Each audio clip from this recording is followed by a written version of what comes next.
안녕하세요. 골프 치는 영훈입니다. 오늘은 골프 룰 중에서도 은근히 자주 등장하지만 정확히 모를 수 있는 개념, 바로 인플레이 상태의 공에 대해 알려드릴게요. 골프에서는 매 순간 공이 상태가 달라질 수 있어요. 공이 그냥 놓여있는 것처럼 보여도 그게 인플레이인지 아닌지에 따라 룰 적용이 완전히 달라집니다. 그럼 인플레이 상태란 뭘까요? 간단히 말해 정식으로 경기 중인 공이 룰에 따라 계속 적용받고 있는 상태를 말해요. 즉 티잉 에어리어에서 티샷을 한 순간부터 홀아웃을 하기 전까지 공은 인플레이 상태가 됩니다. 이때부터는 모든 룰이 그 공에 그대로 적용된다는 뜻이에요. 예를 들어 볼게요. 티잉 에어리어에서 티샷을 했습니다. 공이 페어웨이에 안착했어요. 그 순간부터 그 공은 인플레이 상태입니다.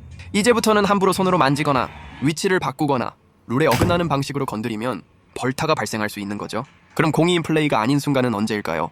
첫째, 티잉 그라운드에서 아직 티샷을 하기 전, 즉 볼을 올려놨지만 아직 스윙을 하지 않았다면 공은 인플레이 상태가 아닙니다. 둘째, 홀을 마치고 나면 그 홀에서의 공은 더 이상 인플레이 상태가 아니에요. 셋째, 플레이 도중 규칙에 따라 공을 집어 올린 경우, 예를 들어 마크를 하고 집어들었거나 볼 교체를 위해 들었을 때는 그 공은 일시적으로 인플레이가 아닌 상태가 됩니다. 그런데 여기서 중요한 점은 일시적으로 공을 들었다고 해서 룰이 멈추는 건 아니라는 거예요. 다시 리플레이스 하거나 드롭하면 공은 다시 인플레이 상태가 됩니다.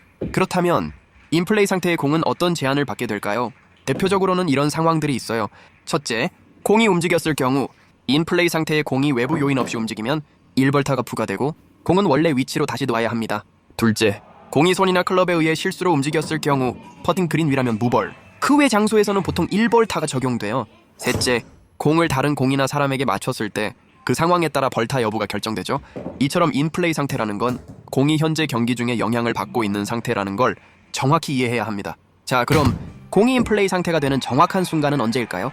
티잉 그라운드에서 정식으로 스트로크를 했을 때, 즉 클럽으로 공을 정식으로 친 그 순간부터 그 공은 인플레이가 됩니다. 이건 연습 스윙이 아닌 정식 스트로크가 기준입니다. 그리고 그 공은 다시 집어들거나 교체하지 않는 한 계속해서 인플레이 상태가 유지됩니다. 만약 공이 손상되었거나 룰에 의해 드롭 또는 리플레이스를 해야 할 경우 다시 놓인 순간부터 다시 인플레이 상태가 됩니다.